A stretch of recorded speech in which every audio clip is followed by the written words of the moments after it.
As Liverpool moved 2 steps closer to their second ever Premier League title, Mo Salah announced that he is staying. Thursday, the deal was signed, the deal was confirmed. Liverpool fans are happy everywhere, unless you chronically live online and are constantly commenting on every Arsenal post that you see. Get over it. You have your title.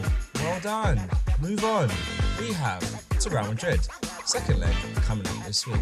I'm joined as always by Craig and Matthew. What's up? And we're going to talk about those games. We're going to talk about what's coming up this week, or the reactions to the first leg. We're going to talk about the news of Kevin DeBruyne's impending departure from Man City and what could come next for him. But we are going to start off with the league leaders. Deserved champions when it happens very, very soon. Liverpool. Craig, how do you feel about Liverpool's march to the title now? They deserve it. They've played the best football this season. I've got to be honest. It's been frustrating being an Arsenal fan this season, watching Arsenal struggle, but we had a lot of injuries and whatever. But to be honest with you, Liverpool have been the most consistent team. They've rid through the hard times in the season when they were struggling, and they've been consistent from match day one till now. They've been consistent. So you got to give credit where credit's due. The manager's come in. I've been telling a lot of people about Arne Slot a long time ago that he's a very good manager. Did well in Holland. Come to England, won it in his first season. Not a lot of managers have done that in their first season. I think Mourinho was one, Ancelotti was one, Wenger won it in his it's first full season, second season. So not a lot of managers have come to the Premier League and won the league in their first season. So credit's due to him, well done to him. But we just want to see what Liverpool does next season. That's the big question. Can they retain it next season? Because a lot of teams are going to come back hungrier next season. Arsenal will come back hungrier. Man City will come back hungrier. It depends on the charges at the end of the season. Man United are going to come back. They got a new manager. You would hope. Chelsea, if they get the right players, could make a challenge next season. Could. It depends. You got Newcastle now won a cup this season, so they look hungry. Aston Villa have done well this season. We've got Nottingham Forest now. All these clubs that I'm talking about are going to spend big money in the summer to improve their squad if they get Champions League football or not. They're going to recruit heavy, and it's going to be very interesting to see what happens next season. It is going to be very interesting to see what happens. I think there is a lot to play for. And like you said, it will come down to what happens in the summer for a lot of these teams. I mean, for Man City, we will find out when they decide to let us know the results of this charges, what's going to happen with them. We'll see where they're going to be.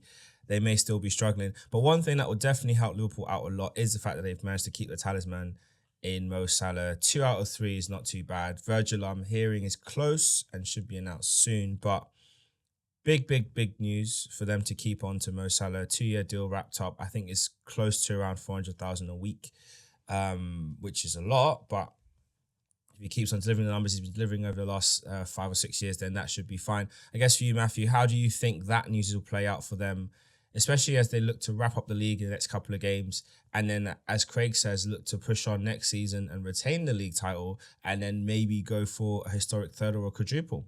He's so vital to that team. It's actually nuts. I'm talking about how numbers-wise, performance-wise, he is just that guy for them. And Liverpool love a player like that. A guy who lives it all on the pitch, a guy who's passionate about how he plays for the club and just how he is as a person. I think every time you go to a club, you're like, oh, there's a guy who understands Chelsea. There's a guy who understands Arsenal. There's a guy who understands this, that, and other. But this guy definitely understands. He definitely understands Liverpool. You'd like to think that if it were to go the other way and he were to leave, he would have done something very respectable about it, because he seems a very respectable player and a very respectable guy. You don't ever see him getting in any kind of skirmishes.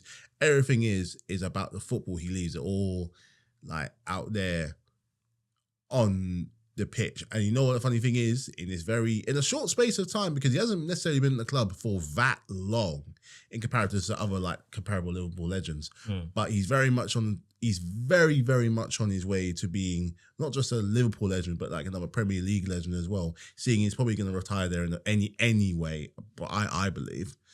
And, he's still going at 30, 33, one of the older players, but he's so effective. He's still going. He wants so much of a point to prove and just wanting that will to win. And that's essential to this team, to this Liverpool team, where you could argue the football may not have been the best. You could argue they've wobbled here and there.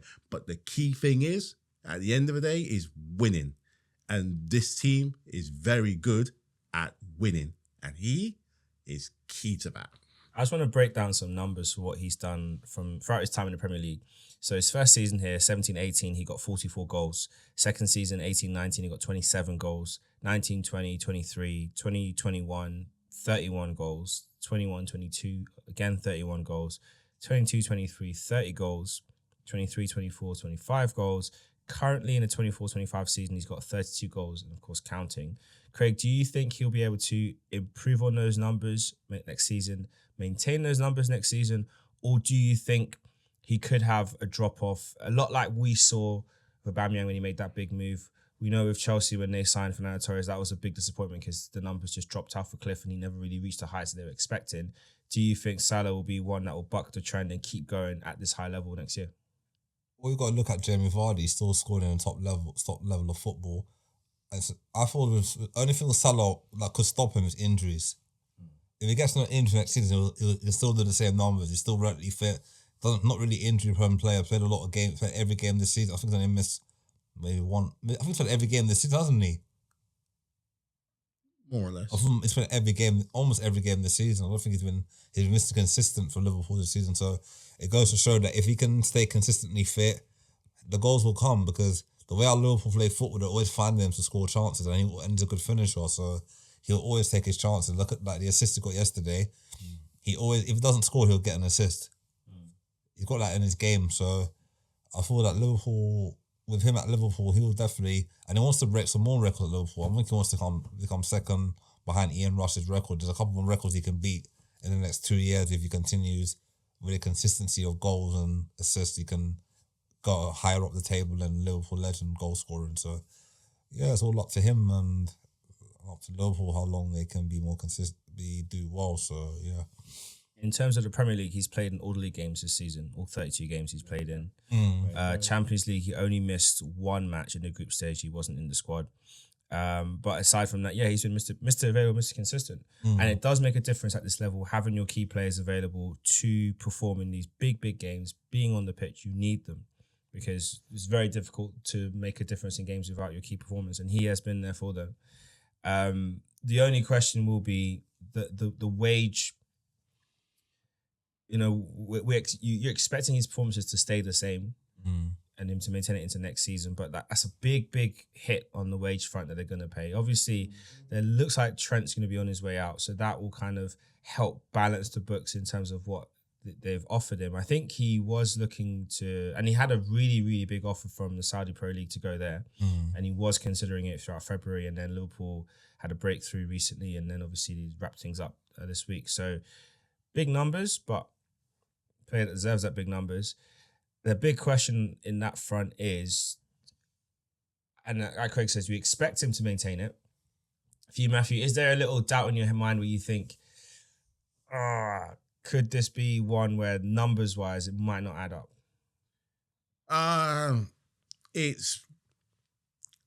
That's a hard one because it could be something as simple as injuries, but it also could be down to the fact that it's going into a second season with Arne Slot and how much of more of a stamp is he going to put on things next year as Liverpool manager? Because coming in first year, he hasn't simply just come in and taken on from Klopp. No, he's very much made his own changes to what he wants from his team. But he hasn't necessarily made any massive, we talked about it before, big marquee signings to kind of change that team.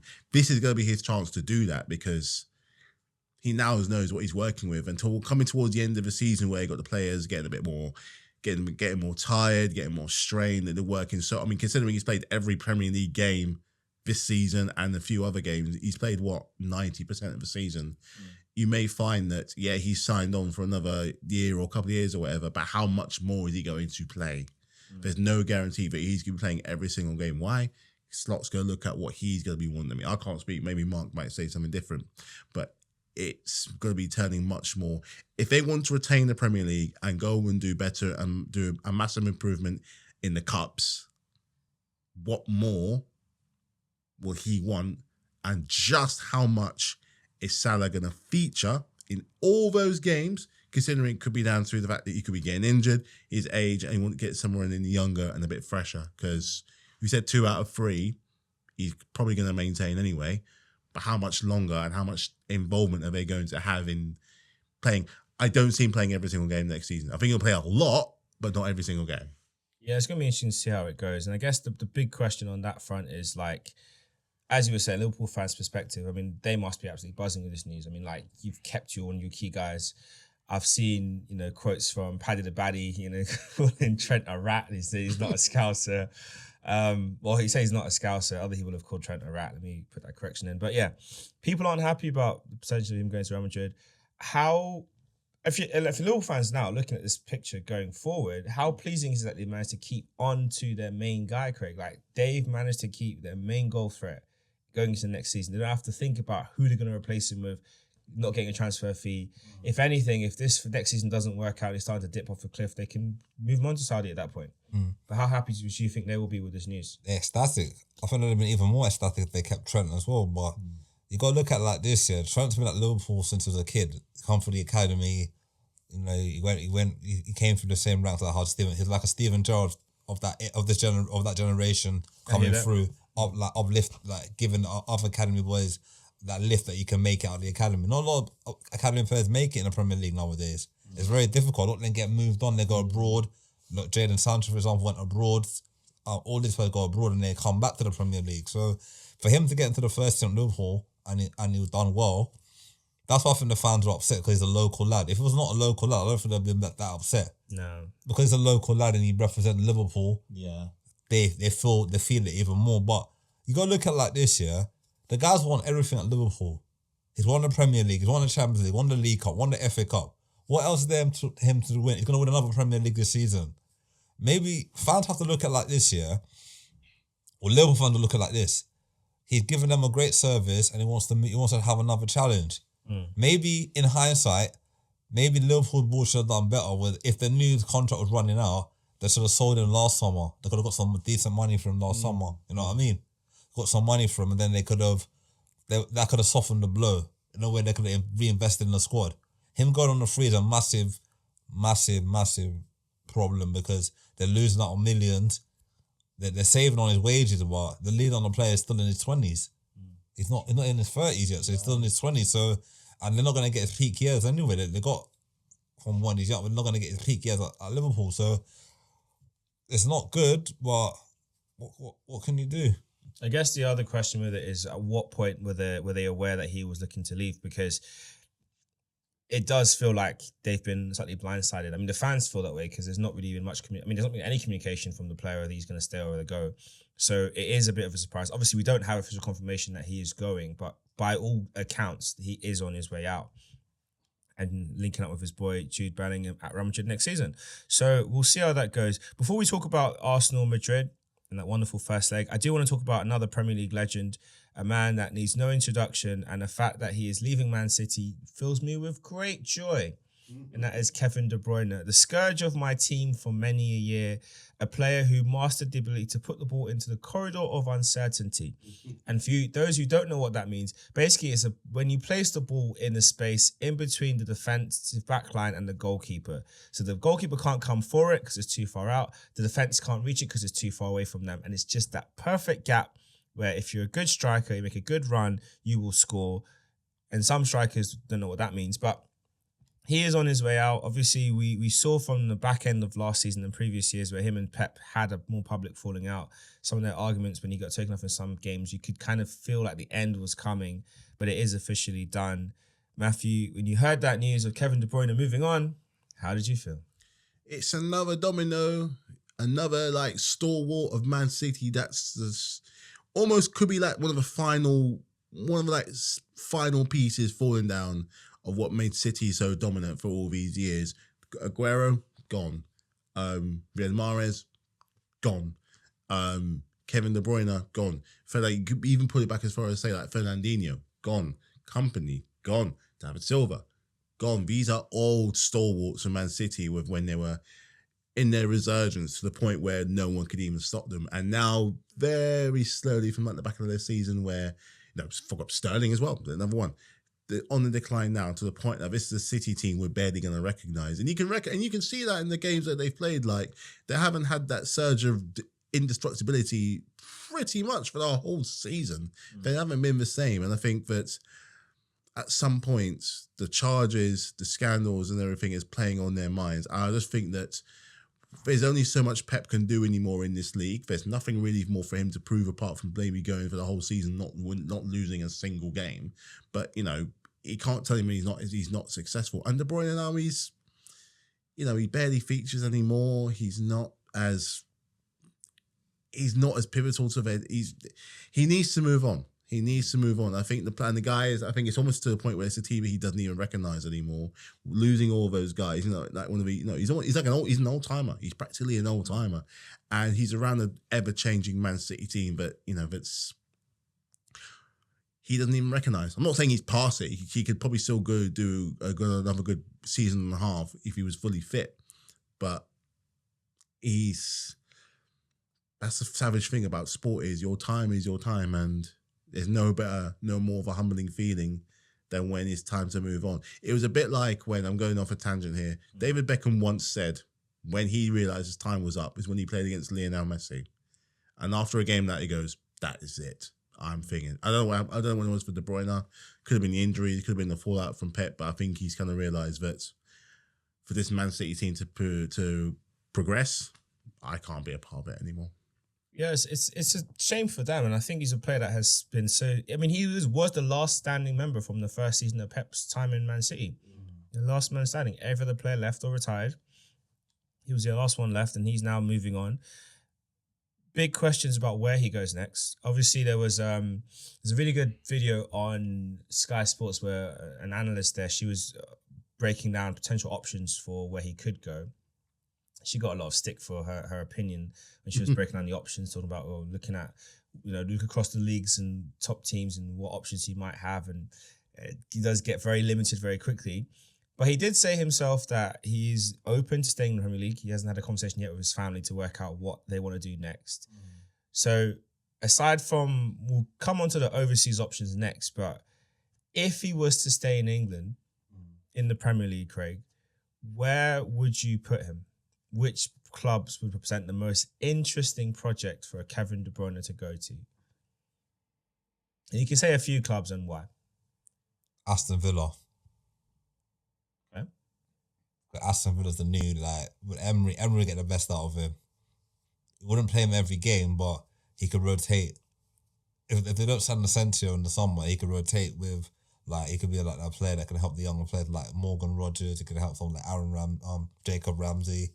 He could help them kind of players as well, just to show them how to get to his level. So he'd be a good player. He could be like a player coach, he could come off the bench and help the players and motivate the team. That could be a good option. That'd be a very interesting option, especially if they manage to go on and win the Champions League this season.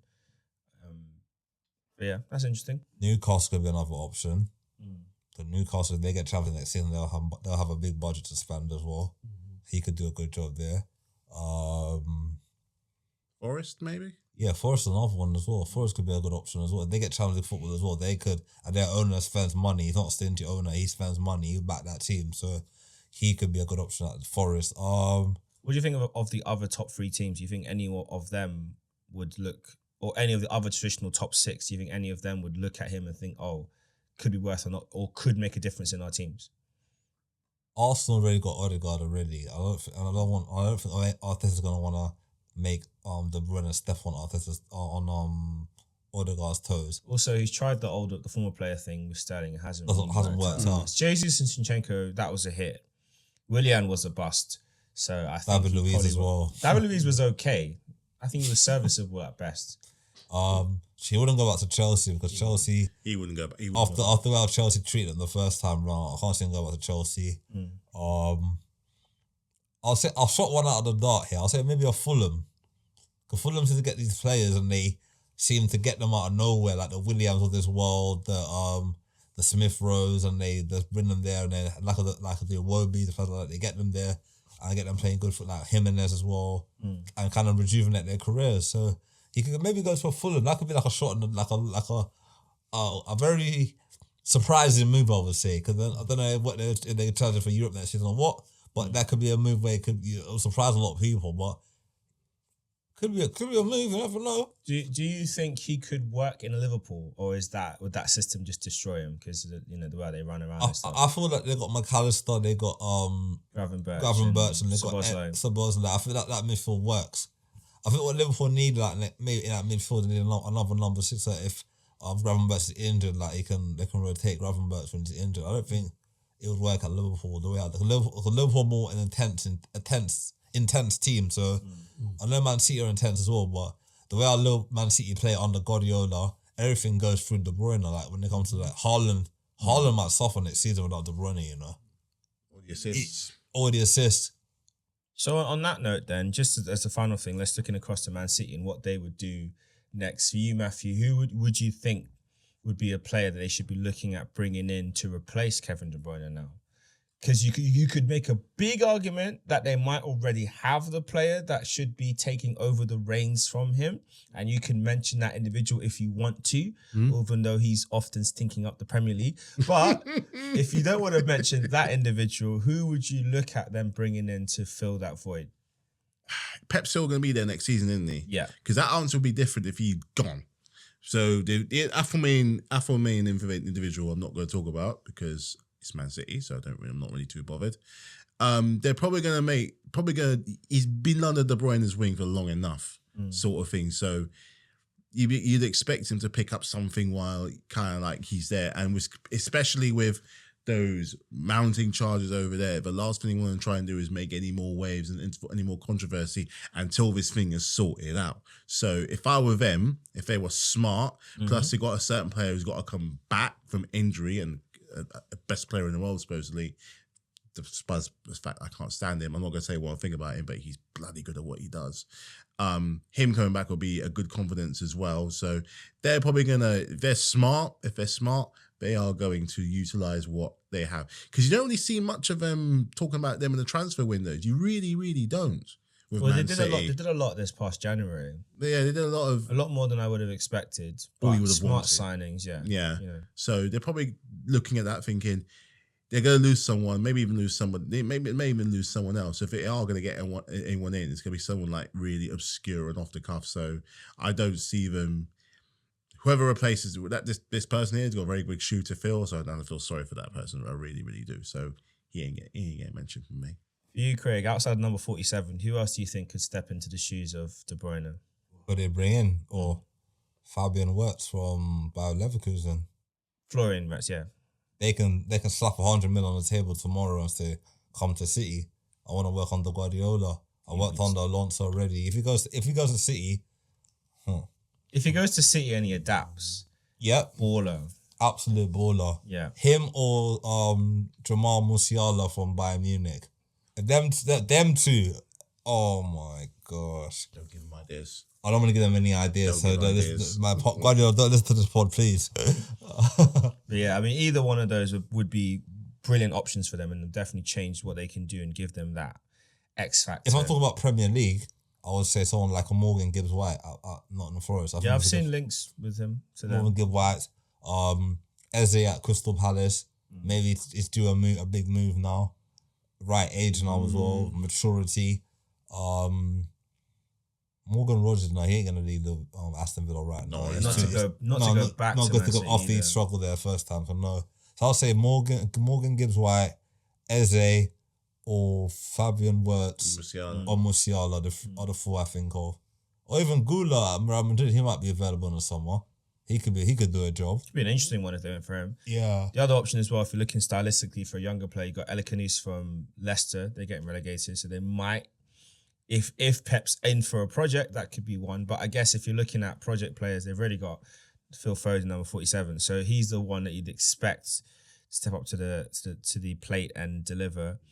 And speaking of stepping up to the plate and delivering, the Arsenal, we did just that at home against Real Madrid. A very, very, very good 3-0 win to give us that little bit of breathing space before we head to the Bernabeu this Wednesday. It's a big game, massive game, a game that just goes to show that football is unpredictable, but they've never beaten us in European football, so that continues. We move. But I guess, Before we get into the specifics of the game and how things played out, and obviously Declan Rice's wonder goals and everything, and then Camavinga's red card, I guess for you, Matthew, when you looked at the spectacle from the outside, Real Madrid are coming in town. Arsenal's league form has been higgy-hag, to say the least. Too many draws this season, and that's a whole different conversation about the manager and what happens next and pressure and expectations, whatever. But big European game coming up against the current Champions League holders, the best team in the world, according to themselves and statistics. But how would you have looked at the mood going into that game, and how did you think Arsenal would have approached it compared to what we actually got in reality? I'll be brutally honest, I didn't see this result coming. I don't think I saw you getting thrashed. I just didn't see you winning, if I'm brutally honest, because league form does count for a lot. But if you look at other teams that have gone ahead and done well in the I'm not saying necessarily won, but done well in the competition, league form does tend to take a hit in some sort of way. So I reckon going into this game, the players would have seen I think the players are looking at this as like an opportunity. Yeah, they're that's the thing with cup competitions. You just don't know. Don't get me wrong. In a league, it might be different. If Real Madrid are playing Arsenal in a league or someone else in a league, that's a whole different matter. But as a cup competition, the rulebook and the format goes literally out the window. You said yourself, at either side of this game or the next game, there's a draw. You drew with Brentford and you drew with Everton. Everton, yeah. Yeah. No one in their right mind is looking. Granted, they lost their game. They did lose their game, but no one's really looking at that being like, they drew against Everton. Do you understand the chance against Real Madrid with Mbappe, with Endrick, with Courtois, with Bellingham and all those guys there? So, but as cup competitions go, it's either you're there or you're not. You're not there to be a participation trophy. You're there to take it seriously. And I reckon that's kind of, after that, I think a lot of it changed after that 7-2 against PSV, and being like, you know what? Sometimes when you look at cups, you look at a particular result and being like, you know what? This could be a good run in this particular cup competition. Granted, there are other teams still to be in it, but as your own individual self, I think looking at that, the fans may have been like, you know what? It's a home game. If we get a good result, I'm feeling more confident. As the players going in, they're probably thinking the same thing. Let's get a good result. Let's rattle them a bit. They're coming to our yard. Let's make them sweat. Let's make them suffer just a little bit. You never know what can happen. And lo and behold, look what happened. Look what to produce. I think you really shocked. I think the result shocked a lot of people who probably didn't see it coming. Then again, that second leg going towards the Bernabeu is going to be one of probably probably your biggest game in 20 years. This is going to be your biggest game. So, it's going to turn out to that game and do what it is you think you need to do. No, we definitely need to turn up. And I hear what you're saying about the premise of the game coming into it, because I think there was a lot of thoughts and expectations that Real Madrid are going to come in town and absolutely blow us away. And if you're looking at how the game panned out, like the opening 20 minutes, I mean, Mbappe could have had a hat-trick in the first half, but for some, one, the chance he got coming in from the left, he didn't quite wrap his foot around the ball. Raya made a good save. One of them, he smashed it into the side netting. Another one, Saliba closed him down just enough to get it out for a corner. So he could have easily another day had a hat-trick. But when you saw how the game started off, Craig, and how we were approaching the game, how, especially the space and time we had on the ball, it being able to pass out from the back, minus Kivior's little early wobble after that, he didn't really have much stress. But how encouraged were you to see how we're playing as the game progressed from that, throughout the first half before we get into the fun of the second half? I think Arsenal got a lot of young players who are fearless. Like Saka's fearless. Martinelli, on his day when he's on form, is fearless. They don't care about reputations or whatever. They just want to play football. I'm sure that they want to be one of the best players in the world. Saka's got the potential to be one of the best players in the world. Same as Martinelli as well. The issue is, with Martinelli, just needs to be more consistent. This consistency is stopping this game. Saka has already proven, after the Euros, 2020 Euros, he's already proven every season he gets better and better and better. And he's improving in goals and assists this season. I know he's been out for almost 3.5 months. But he's come back and he's getting there. He took on he absolutely destroyed the left back, Alba. And has been one of the best defenders in Europe for a long time. Especially at Bayern Munich. It was very good. Came to Madrid, had a couple of injuries here and there, but He still won 2 Champions League. I think he's won 2 Champions League with them now. I think it's 2. Yeah. Yeah, something like that. You Yeah. know, and he's no mug. He's a good player. So Saka didn't care about his reputation. He just took them on, did his thing. Martinelli was cooking Valverde in that battle. And Valverde's a good midfield player as well. He's not a right back, but he gave him a shock of his life. Partey, for me, the best player on the pitch that day. I know Rice scored the 2 goals, but Partey for me was the best player on that pitch that day. Because he was making everything tick in that midfield. The thing with Partey and Rice, yeah, everyone's saying that Rice is a good player, don't get me wrong, but Partey knows how to make them passes. Not them killer passes. He knows how to make them passes. He knows how to defend. It's like watching Atletico Partey the other day when he was in top form at Atletico back in the day. A lot of fans might say we haven't seen that we haven't seen a lot of that from him, but you gotta give credit where credit's due. He's done very well. So yeah. On that note, before we get on to Declan Rice's free kicks, do you think Partey should be given a new contract? Yes. And why? I thought because if we get rid of him in the summer, who's going to replace his passing that he can do? Don't have a pass that he can do. Give him a year or 2-year contract, and if it doesn't work in the first year, you can always sell him on to Saudi Arabia or wherever in the summer. But I think you need to give him another. For what he's done this season, he's been in top 4 for the season. Hardly missed a lot of games this season. I think this is the most consistent since he's been at Arsenal. Injuries, no injuries, nothing. And I think he's playing for a new contract. I think he's really playing for a new contract. I'll give him a new contract. I don't know about you, but I feel that if we can keep him this summer and get another midfielder to like rotate with him, and he can show them the ropes, then after next season, a year and a half later, you can say to like how they did with Jorginho, how they're gonna phase off with Jorginho now. You can say to him, you know what? Thank you for your services. Time to move on. Yeah, I mean, I don't know. I'm torn. I do see the fact that, and I think what has helped is the fact that they did make him have the surgery on his. I mean, if you look at a lot of Arsenal's players this season, all the hamstring injuries have given them all surgery straight away. And there's a theory that that's helped with their recovery because Partey had one and people were a bit confused as to why he had his hamstring surgery back in the last season. But you're seeing how he's not had any injuries since. He's not had any problems with that. There's been some games when it looks like he's running through treacle. But in the Madrid game, he was sprinting a lot more than I've seen him do. He was running to make tackles, cover. Even in the league game, the West Ham game, I was seeing him make more sprints than I've seen him do in a while. So, not West Ham, sorry. Didn't play in that game. But yeah, the game before West Ham, I saw him make more sprints in the game than I've seen him in a while. So there is something different there. But then that being said, we've got to talk about Mr. Declan Rice. Rice in peace. Free kicks. I mean, the funny thing with the free kick situation is that why has he not been put on them sooner? When you look at his set piece delivery, the guy can bend it like Beckham for corners. So why have we not tried it for free kicks? Yeah. And we did, and he put it in top bins. Matthew, when you saw those goals, whether it be live or the highlights, I've watched them a lot of times since. I've watched them a disgusting amount of time since then. I've listened to all the different commentaries, different reactions and everything. But when a player does that in a match, that's their moment. Do you think now the world is recognizing what we have in Declan Rice? I mean, they should have known already, even from his time at West Ham, just how influential he could be. And then now he's having that in his locker, which I never knew that he had before, which is mad, in a very high profile game. I'm not doing it to do it once, but to do it twice. And he argued they got better as they were going on.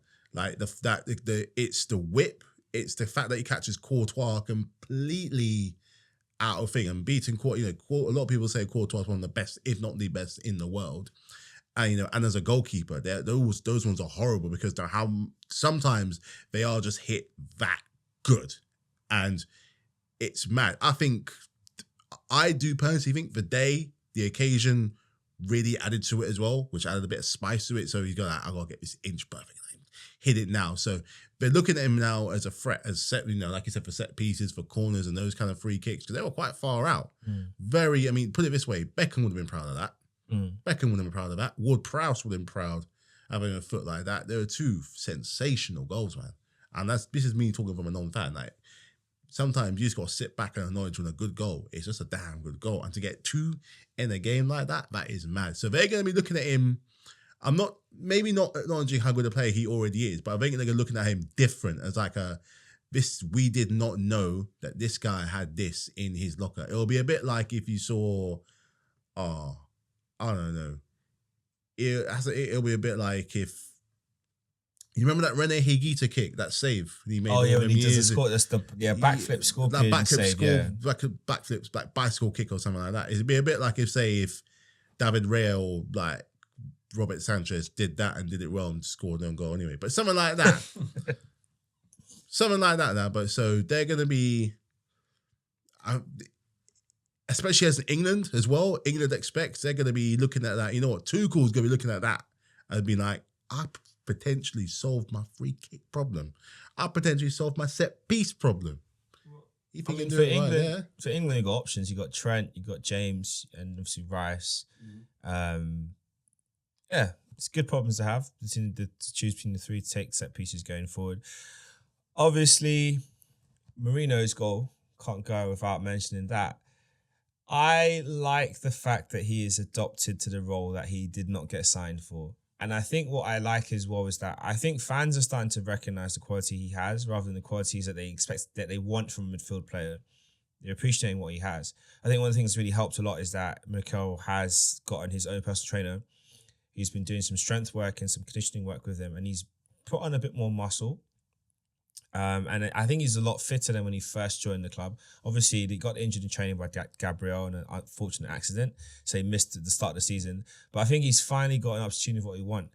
I think the thing that impressed me the most, aside from that goal, was the game against Brentford at the weekend when he got the ball and did like a little quick Cruyff flick with the feet and then got fouled. I'm like, oh, he's got... I think people don't realise how quick his feet is and how technically sound he is on the ball. Like, he's very technically secure on the ball and he holds it really well. But how impressed have you been with Mourinho's role as an auxiliary striker and the fact that he is doing what we need him to do? Not the same role as Havertz, slightly different role, but he's doing his job really, really well. He's done an amazing job. If you really think about it. He came off the bench against Leicester, scored 2 goals. He's been scoring ever since. I think he's only missed... And his finishing's very, clean as well. Like, he scored a good goal against Chelsea, good in the air. Scored a great goal against Madrid when Martin was scared and laid it off to him. I mean, that finish is just clean. Bending it outside and then just in the post. You know on FIFA, when you take a shot on FIFA and you hit it, finesse and right in the bottom corner. That's it, like, poof, whatever. I feel like he's done well. Like, he's done well for what? How many goals he scored? 6, 7, hasn't he? 7 or 8 now, yeah. Scored a good goal in the Champions League as well against PSV, sorry. So for someone, we need a striker in January. We didn't get a striker in January, so we need someone to step up after Havertz got injured, and he stepped up as well. So if you get a goal at Madrid on Wednesday, I'll be very happy again. I'll be winning the game. I'll be very happy. And also, there's a possibility that Havertz will be back for the end of the season. And I think if Arsenal make the final, I think Havertz will probably play 1.5 league games between the end of the season. Then he'll be in the squad. That's my prediction. And he'll come off the bench and score in the final like he did for Chelsea. Yeah, he started. Prediction, so yeah. But we'll see how that plays out. Obviously, we've got the second leg coming up. I guess to start with you, Matthew, how do you see Madrid approaching the game, and what do you think? How do you think the score's going to be at halftime? How do you think Madrid are going to approach it?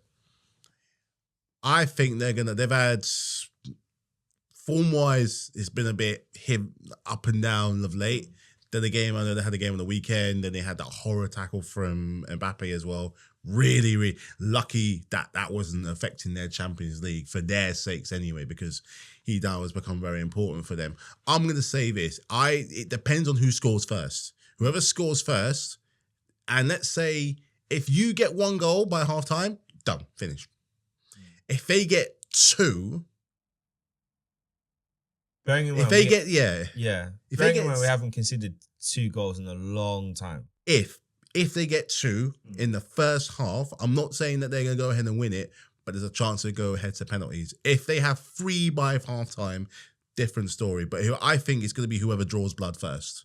And the trouble is, because of how the first tie went, you just don't know how that's going to. You just don't know who it's going to be. But they're going to come out very fiery. They're going to come out. This is their tournament, as they may claim to think.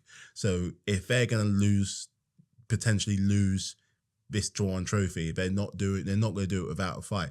Bear in mind, you got to realise throughout this whole table tournament, how they've done it in the Champions League, it hasn't really favoured them. They haven't done very well.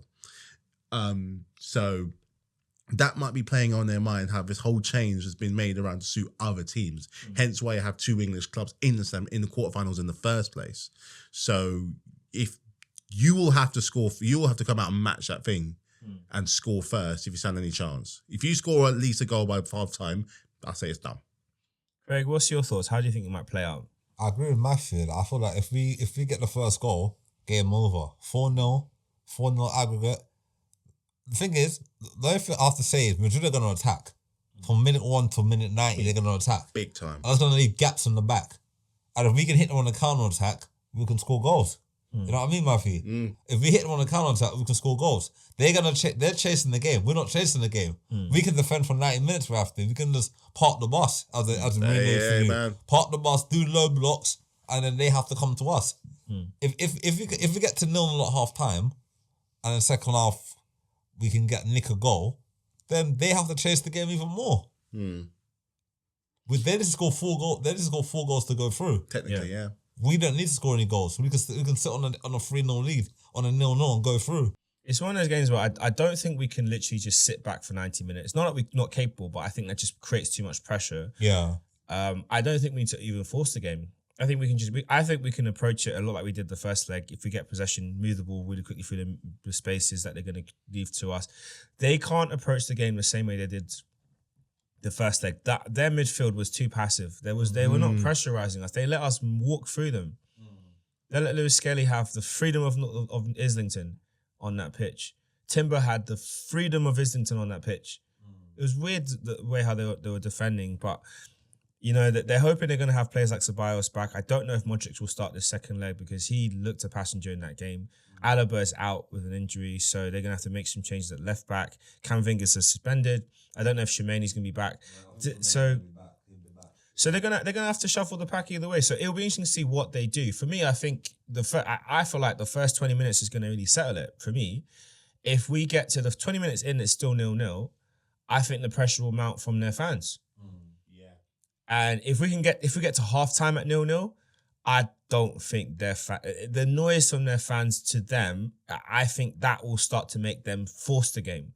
Because Ancelotti's not going to send them out there to force it. They're going to play attacking football, we know that. But they're not going to try and force the game from minute 1. I think, it probably will have a similar flow to the first leg, maybe a higher tempo from them. But if they try and force the play, we'll pick them off. You know, and I feel like this is the game where, for Martinelli, I really want you to be in counter-attacking mode, thinking 22-23 season, one shot, bang, I'm hitting the back of it, I'm hitting the target. Courtois, do something. Because Saka, I don't know. I mean, I think last game against Brentford the weekend, he wasn't great. But again, he's building his fitness back up. He still looks a bit rusty. But he gave Alaba a torrid time at left back. So whoever they put out there, he's got a job on their hands. So as long as we approach it with that same vein of, we're going to give you a job on your hands, you need to defend really well, then I think we'll put ourselves in a great position. The question will come down to who will blink first, and will we have enough to get it over the line? We've got the players to, we've got the opportunity to now. Can we get it over the line? That's the big question. And ultimately, I think for this season, the way it's panned out, we have to do the job. And if we do get through this round, I think we have to make the final. It doesn't matter. Let's get to the final first. Winning it is the next step. But I think we can't get knocked out in the semi-finals by, I don't care if it's PSG or Villa. We have to beat them. And by beating Real Madrid, if we get through, that puts us as favourites for the whole thing. Because most teams that beat Real Madrid in the Champions League in the last 5 or 6 years, they make the final. By minimum, they make the final, or they win it. That's what we did. So that's what City did. Dortmund beat them, made the final, didn't win it in the end, but they made the final. So that's the minimum. If we beat them, the final has to happen. And if it doesn't happen, for me, if we get knocked out in the semi-finals of how this season's panned out, I would let the manager go. That's fair. I would. It's different to make the final and lose. I don't want to lose the final. But if we can't make it to the final, I would say you've done the most you can for Arsenal. You've taken us from mediocrity when Wenger dropped the standards. Emery couldn't build us back for love nor money. Couldn't win us the Europa League final when he was Europa League king. And I don't want to hear it about this, that, and the other. We had 13 days of rest and he put out that garbage 11 and we played that garbage haram football. We did not deserve to win that tournament based on how we played that final. Disgusting. He changed his system for no reason. Anyway, you know how I feel about Emery. I'm not a fan, right? So you've taken us from that first season you won an FA Cup. Great. Love to get that feeling back into the club. And you've progressed us from being, 8th, 5th, 3rd, second. Great. But this might be the best you can do. And that's okay to say, this is the best you can do for us. Thank you for taking us to challenging. We now need someone to take us over the line. Now, the club might turn around and say, actually, we'll give him one more season. Fair, that's on them. But me personally, if I was in charge and that was my decision to make, I would say, if we can't make the final, then thanks very much. But this is, because we have to have standards. We have to have standards as a club. We have to. But the thing is you're not remembering, Clive, he spent over 800 million. If he spends another 200 million in the summer, that's 1 billion. Clive. No, but that's my point. My point is based on what we've done so far, and you have to look at what Arne Slot's done at Liverpool. You can't leave it in a vacuum and say, but this and that.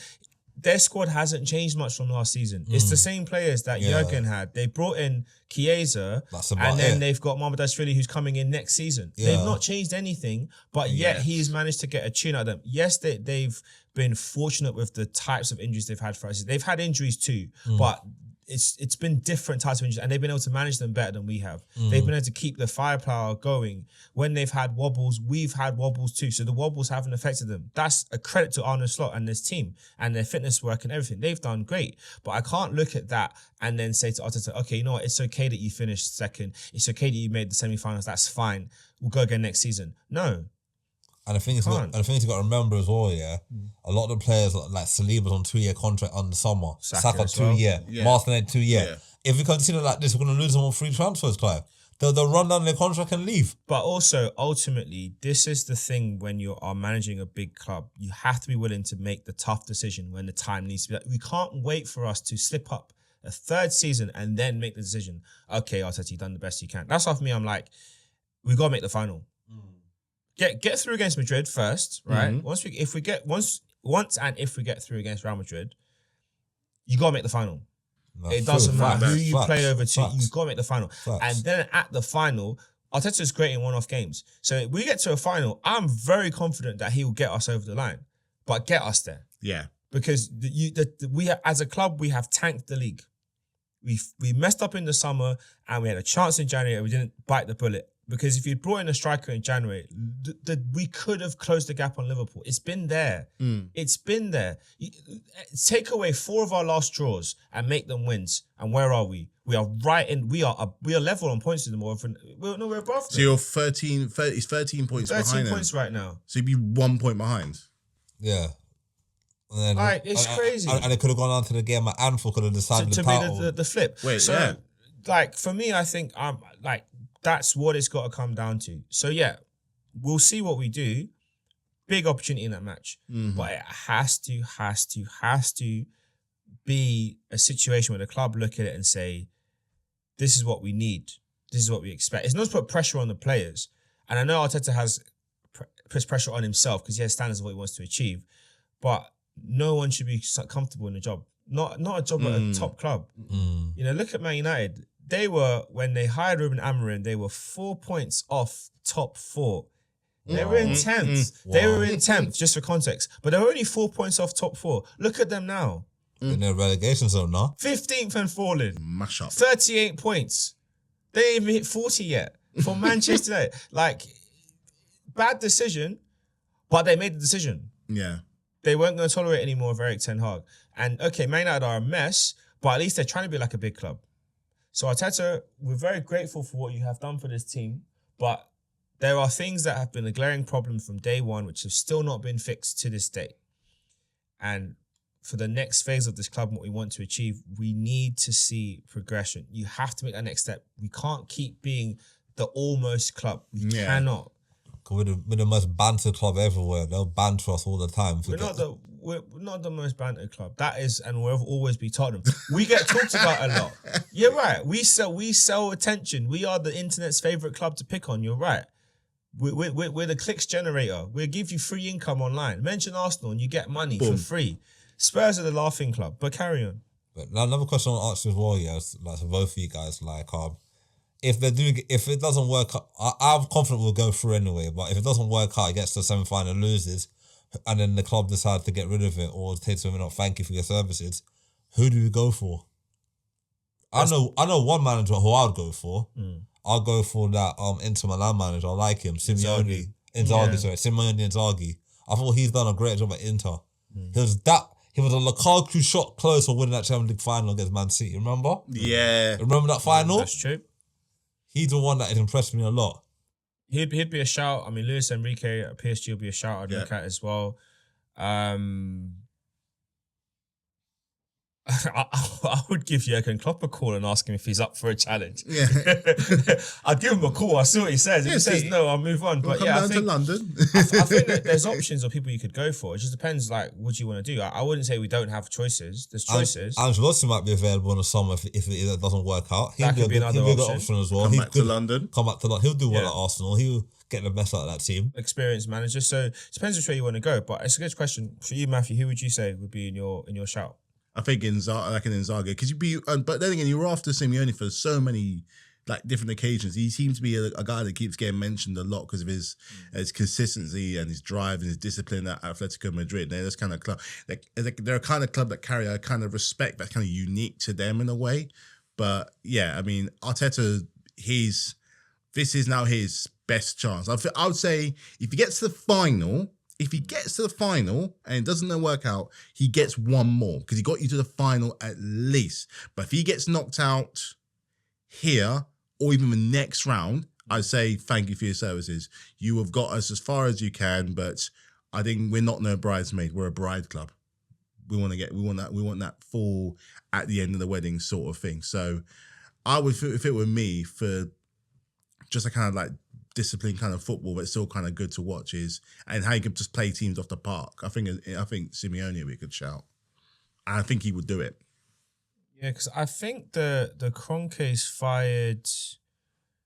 fired one of their managers recently. I don't remember if it was I think it's NBA. Yeah, the Denver Nuggets. Nuggets, yeah. Yeah, really? So it just goes to show that they're not here to just play games, and that's surprising to some. But they can be ruthless when they want to be.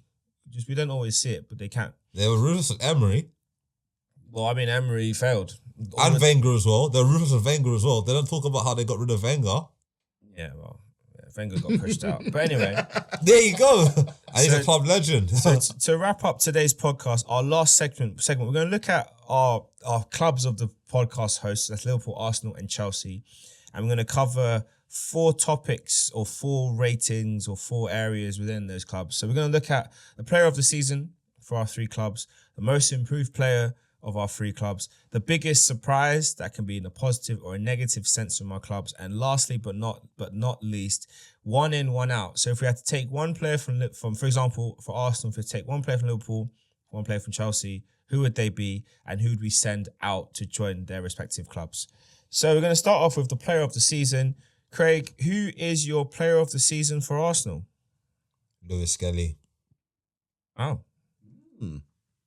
I think him coming to the first team, doing what he's doing, getting an England call-up, scoring his England debut. He's been our best player of the season. And I would say Bukayo Saka, but he's been injured a lot this season. And what he's been doing, he's doing it for a couple consistent seasons now. Lewis Skelly's an academy Prospect, guy. Came into the team, struggled at first, but then when he got his confidence, he just whizzed through all season. So I said Lewis Skelly's been our best player of the season. Yeah. Matthew, who would you say has been Arsenal's best player of this season? I would say I wouldn't give it to Lewis Skelly because I think he's done. If he was to do it again next season, I would have been like, I would agree. Could you get another second thing? So I'm going to say, I was thinking about this, who's Arsenal's best player this season? That's a tough one. You know what? Even though he's been up and down, and just because he's been showing more of what he's been able to do and delivering in the big games, I'm going to say Declan Rice. He's delivered a lot when you've needed him to. I'm not just including Real Madrid. I'm putting in just so many other different games where he's been able to step up and clearly adding more to his repertoire and showing that leadership quality that he indeed had at West Ham. And I think that this season's been better than he has been better than last season. He really has been better. So well done, Mr. Rice baby. I say he's your best player. Okay. And for me, I'm going to go for Gabriel at the back. I think he's been super consistent, super solid. I think his injury is come at the worst time possible in the season. And it has meant that we need our supporting cast to really step up big time. Kivior to really channel the spirit of Nacho Monreal and just give us 7 out of 10 tonight in the season. Calafiori to come back fit and potentially slot in a centre-back when needed. Ben White to get over this niggles he's been having post-surgery and just be there to play. So he's my pick for player of the season. Over to you, Matthew, for Chelsea. Who's your player of the season? Caicedo. What is Caicedo. It's something about that particular position at Chelsea. We just seem to fill in and fill in really, really well. From the beginning, from the genesis of Claude Makelele, going on to Ramirez, going on to Kante, and going on to Caicedo. From the tail end of last season, he had a slowish start, but from the tail end from last season, you could see that this guy had something about him. He was clear and he was getting better. And under Maresca, he has been our most consistent player throughout pretty much the entire season. His tackles, his interceptions, and just how he's been able to keep us competitive in that top half of the table. He has been a very big instrumental part of that. And as much as people like to talk about how Cole Palmer's been blowing cold, basically, he needs to get mentioned that little bit more. He's had a fantastic season so far, and I'd be very surprised if it's not him that gets player of the season for Chelsea. So well done, Caicedo. You've had a good season. This best full season so far, so really good. Okay, Craig, who's your shout? Between Caicedo and Cucurella, I think Cucurella's had a good season as well. Yeah, it's been very good. I'll say Cucurella. I did like Caicedo. Caicedo's had a great season as well, but I'll say Cucurella's had a consistent. Since he came up from the Euros, winning the Euros last summer, he's had a great season. He's been scoring, adding goals to his game now as well. Good goals as well. So I'll say Cucurella. Okay. Yeah, I'm going to go for the same. Cucurella for me. All right, last but not least, Liverpool players. Who has been their player of the season? I'm going to start with you, Craig. Between Gravenberch and Salah. The reason why I said Gravenberch, because Gravenberch last season was hardly getting looking on the Jurgen Klopp. And Arne Slott's coming to the Premier League, identified a weak area. They were going to buy some men in the summer, but that deal fell through. And they looked in the team and thinking, who can play centre mid? And they played Gravenberch as a DM.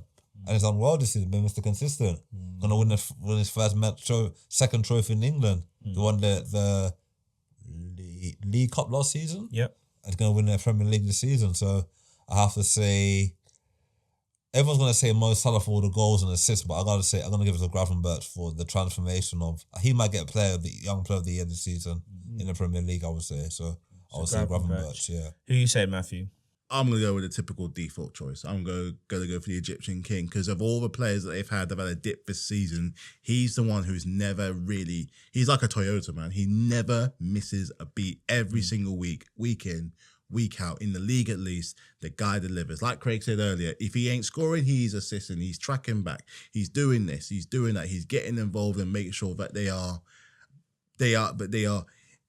winning and having that winning mentality in the team. As good a season as Gravenberch has had, and he's had a very good season. And if Gravenberch got their player of the season, something like that, I wouldn't necessarily be angry at that. But you can't ignore every single week how this guy puts in for absolute work. And, I wouldn't be surprised if this guy's playing till his late 30s. I really wouldn't be surprised the way he goes about it. So as good as Gravenberch has been, I'll go for the default. I'll go for Salah. Same, I'm going for Salah as well. Most improved, we're going to stick with Liverpool. I'm going to give my answer first. My vote for most improved player for Liverpool is Dominic Szoboszlai. I think last season he was a mixed bag, I think it'd be fair to say. I think we knew his shooting was very good, but there were some games where he didn't seem to influence it. He didn't seem to make things happen and games passed him by. I think this year, that midfield three with McAllister and Gravenberch, just solid. He can run, He can do the short stuff. He can do the long stuff. And of course, his shooting is just, every international break, the guy's doing another Hall of Fame worthy contender for goal of the season. Like, I'm still don't know what's this guy's eating. But yeah, he's the guy I'm picking for most improved player at Liverpool. Who have you got, Craig? Konate.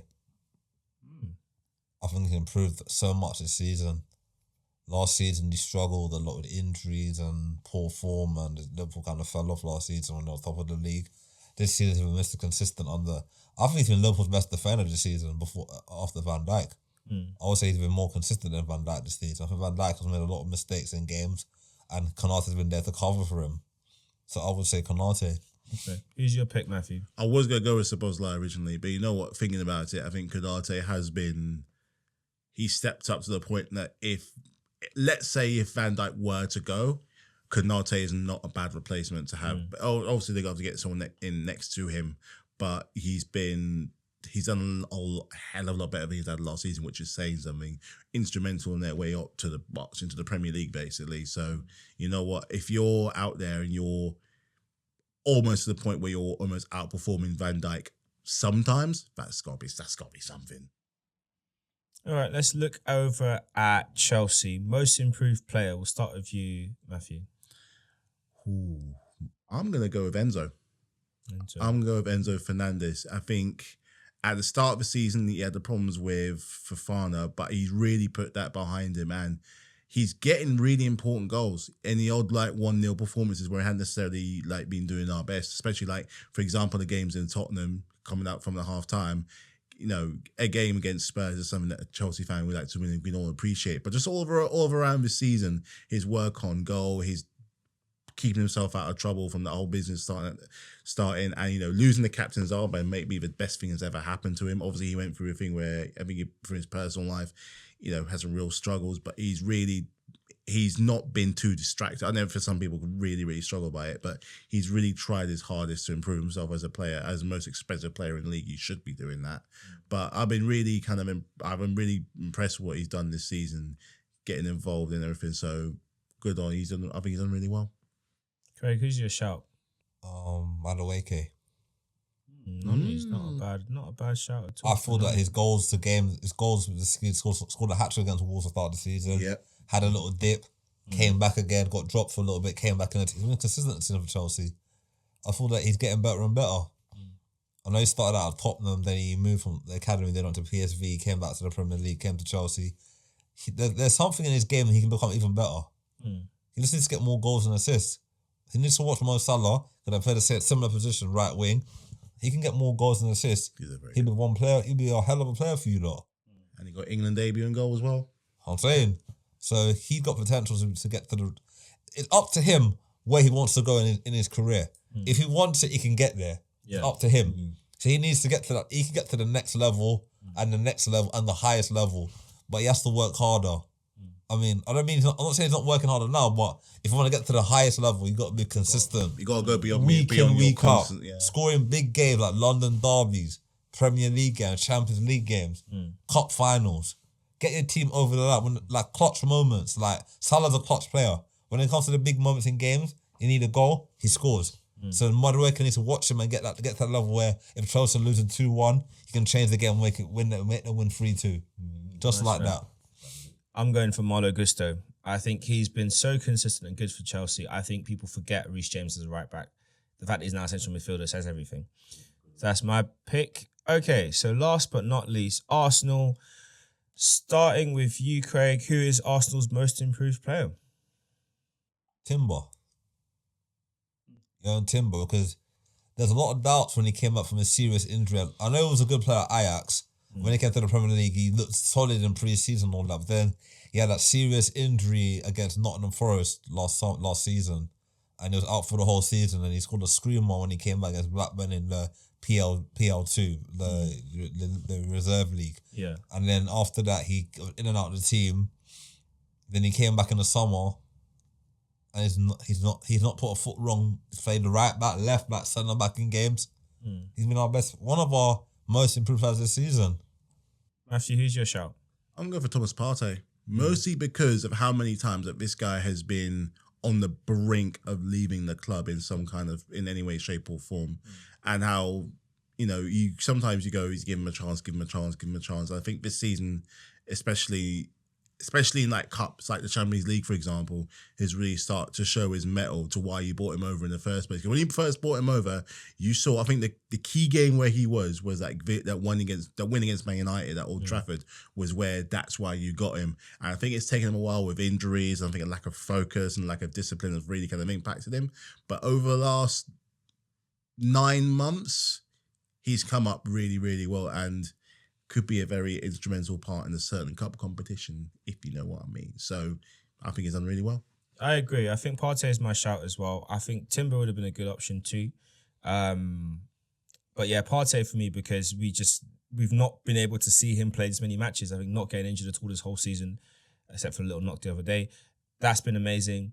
And when he has been on the pitch, most games he's been influential. There's been some games where he's kind of been like he's dragged, like he's running through treacle. But mostly he's been solid in midfield and definitely giving the club thoughts about a new contract. And we'll see what they do come the end. So that's the 3 done.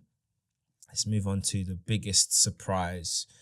Positive or negative? Matthew, who's the biggest surprise for you? You can pick one player from one team rather than going through all 3 teams. Who's your biggest surprise of this season?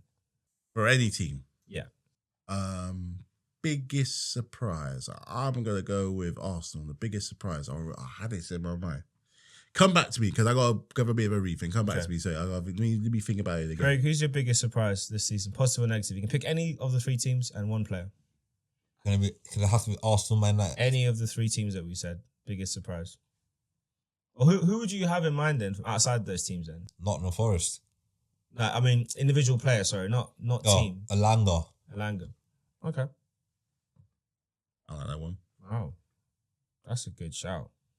Because he's I know he was a good player at United, he had good potential in United, but he was never given a fair chance at United. They got rid of him, went to Forest, could have like down tools or whatever. This season he's improved as a player. Scored a screamer against United the other day, great goal against United the other individual, solo goal against United the other day. He scored his help. Him and Chris Wood have got a good partnership. So I think he's been the most surprising player this season, I would say. He's improved a lot. So I'll say Elanga can continue with the hard work. Before Matthew goes, I'm going to throw a name out there, which, because of, moving to the top flight, it's challenging. You never know how it's going to go, especially for strikers. Liam Delap is my biggest surprise this season. In the fact that he's adapted to the Premier League, he looks like a striker that all the top 6 should be looking at as an option for next season if he leaves Ipswich. A player that Man City might even consider looking at to come in as a backup for Haaland. Although they've got Marmoush, they might not need to. But definitely a player that I think comes to the Premier League and has bossed it. And that's baby Drogba right there. That's baby Drogba right there. If you're looking for a Drogba regen, that's your guy. Good player, man. Very good Matthew, player. who's your shout? Who is the guy? The guy at Bournemouth. What's his name? Was it not Clive? Clive, yeah. Justin Clive. I'm gonna go for Justin Clive, man. And like his dad must be so proud, man. His dad is proud, and you know what? And there were doubts coming with the front line where I think they had a really good game against Chelsea. We won, but a really good game. They had a really good game against you and a really good game against City. And I think it's gone from the point where it's like, I don't know if I consider him, to the point now where at the end you could see a lot of bigger teams looking to be like, you know what, this guy has got something. And even who's the guy who plays at Semenyo next? Semenyo, yeah. The guy played next to him as well. Could possibly be another one where it's like, you know what, they're looking at that front two and the season that they've had, they've capitalised on the fact that Spurs and Man United have really been really poor this season, but even then they've gotten some really good results along the way. Decent run in the FA Cup as well. A team that we had to go down quite easily at some point. They've done a sensational job, and it's kind of down to those 2 players. So one of the 2, I'm going to go for Clive as probably my surprise outside of our clubs. Man, that's really good. And then last but not least, so let's just focus purely on our clubs. 1 in, 1 out. If you had to pinch 2 players, Craig, one from Liverpool, one from Chelsea, who would you take and who are you sending the other way? Trossard for Salah. Easy. I say no for... No. Wait. Chelsea don't have a striker and Liverpool don't have a striker, so... They got Nicholas Jackson. I don't know if you'd take him. Shamon Jackson. Jackson for Havertz, yeah. Wow. Okay. Matthew, who's your 1 in, 1 out? Nkunku for Salah Okay. and Sanchez for Raya. That's very easy. Smart. That's very smart. I am going to go Gravenberch for Jorginho. That's fair. Kind of cheating, but I'm doing that anyway. That's fair. And then I will go, Salah for Martinelli. Upgrade on that left wing. This kid's got to go. But anyway, that's what I would do. And we'll see. Lastly, for Liverpool, who would you bring into Liverpool from the other clubs? Who would you take out for Arsenal to go to Liverpool? Who would you swap that other way? I thought Martinelli will cook in Liverpool's team, you know. You do? I think he will cook in Liverpool's team. The way they play, I think him and Salah on either wing will cook in that team. So Diaz out, Martinelli in? Yeah. Okay. Matthew, who would you swap into Liverpool? That's a really difficult one. Isn't really, if you think about it. I got one more. Go on, okay. I would. Matthew. I think Saliba for Van Dijk. Okay. Matthew, who have you got? No, that's a stupid one. That don't make no sense because like for like. So, nah. Who was your first one? The first one you said? Martinelli for Luis Diaz. I think it'll give him a new lease of life. It'll give him a new lease of life and, working with players that actually go off as quick as him. So, that's actually a good shout. Other than I wouldn't change the goalkeepers because that's stupid. Nah. If I had more time to prepare, I'll come. You know what? Give me more time to prepare for it. I'll come back for it. I really will come back. I'll tell you mine, which is an easy one. Timber in and Quanta out because Trent will be gone anyway. So right back to Liverpool. Oh yeah. And on that note, Liverpool fans, it's a good week.